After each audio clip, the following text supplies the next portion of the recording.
S'il y a un marché dans le domaine du spatial que l'on peut considérer comme étant juteux et plein d'avenir, c'est bien celui des CubeSats. Et si ce marché a bien un point faible, c'est le manque de flexibilité pour un lancement.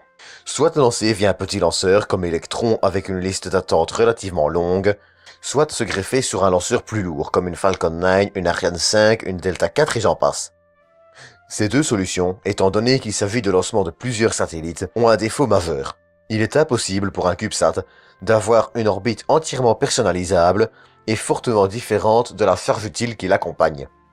L'une des solutions serait de passer par un plus petit lanceur dédié à de petites charges, et c'est justement ce que développe Vector Launch. Alors si vous le voulez bien, on va prendre 5 minutes pour en parler.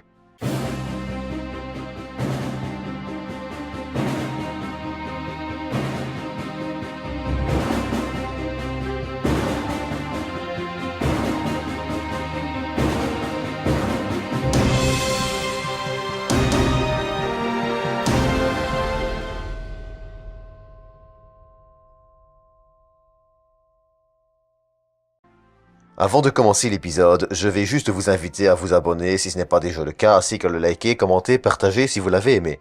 Ça ne coûte pas grand chose, mais ça me fait plaisir ainsi qu'à l'algorithme de YouTube. D'autre part, si vous avez envie de soutenir la chaîne gratuitement, n'hésitez pas à aller faire un tour pour regarder une ou deux pubs sur Utip. Ceci étant dit, passons au vif du sujet, à savoir Vector Launch. Vector Launch Inc., également connu sous le nom de Vector Space Systems, est une compagnie fondée le 2 mars 2016, très récente donc, dont l'objectif est de proposer des lancements de CubeSats plus réguliers et avec une orbite plus flexible en embarquant, dans le cas de son lanceur Vector R, 4 CubeSats maximum, pour une charge utile n'excédant pas 60 kg en orbite basse et 26 kg en orbite héliosynchrone. Son PDG, Jim Cantrell, a d'ailleurs une bonne expérience du sujet. Outre le fait qu'il ait été aux côtés d'Elon Musk pour créer SpaceX en 2002, bien qu'il se soit vite retiré, il a également aidé à la création de Moon Express, il a aussi travaillé au CNES et au NASA Jet Propulsion Laboratory. Vector Launch a d'ailleurs été sélectionné par la DARPA, aux côtés de Virgin Galactic et d'un inconnu, pour le développement de lanceurs permettant la mise en orbite rapide de charges utiles de petite taille. Tout à fait, donc, dans le style et les objectifs de Vector Launch. Et ces objectifs, Vector Launch veut les atteindre à travers deux lanceurs phares, Vector R pour Vector rapide et Vector H pour Vector heavy. Vector R et Vector H ont d'ailleurs tous les deux une sous-version, RE1 et HE1, incluant un troisième étage électrique.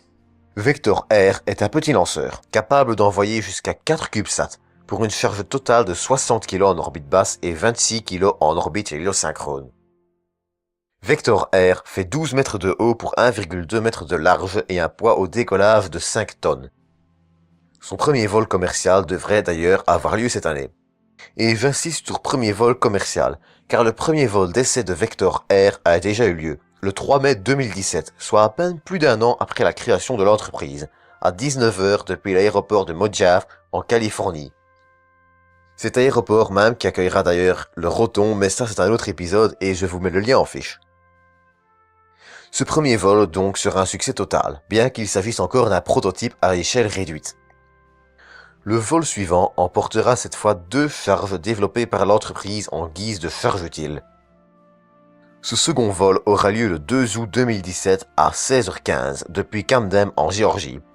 Il est cependant à préciser que pour ces 2 vols il s'agissait de vols suborbitaux. D'ailleurs, si tout se passe bien, un troisième vol suborbital doit encore avoir lieu cette année afin de tester la coiffe et l'avionique ainsi que le Thrust Vector Control. Devrait ensuite, toujours en 2019, suivre 3 vols commerciaux avant la fin de l'année. Un autre avantage de Vector est qu'il devrait être facilement lancé depuis différents pas de tir à travers les États-Unis et en mer, ainsi qu'en utilisant des pas de tir mobiles.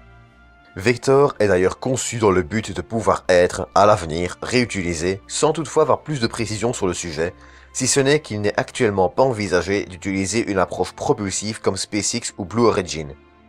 Le second lanceur de Vector Space System, c'est Vector H. Vector H, quant à lui, utilisera 6 moteurs contre 3 pour Vector R, et 2 ou 3 étages, en fonction des configurations, le troisième étage étant un étage électrique. Vector H devrait, d'ailleurs, effectuer un premier vol d'essai en 2019, permettant ainsi à Vector Launch de lancer des charges plus lourdes. jusqu'à 290 kg en orbite basse et 95 en orbite héliosynchrone. Avec ces deux lanceurs, sa flexibilité et l'impression 3D de certaines pièces, Vector envisage ainsi, sur le long terme, une cadence de 100 lancements par an, objectif qui, s'il était atteint, permettrait à la compagnie de devenir l'un des leaders du marché des CubeSats, mais pas que dans les lancements.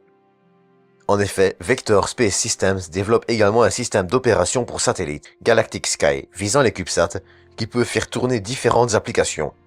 L'idée étant ainsi de faire gagner du temps aux constructeurs de CubeSats en utilisant un système d'exploitation préconstruit permettant de gagner beaucoup de temps dans le développement du CubeSat, mais je ne vais pas trop approfondir le sujet dans cet épisode, il fera probablement le sujet d'un futur petit épisode. En résumé, Vector Space System a beaucoup d'atouts et pourrait bien à l'avenir devenir l'un des leaders du marché des CubeSats. En attendant, c'est tout pour cet épisode, j'espère qu'il vous aura plu. Quant à moi, je vous dis dans environ une semaine pour un nouveau 5 minutes pour parler.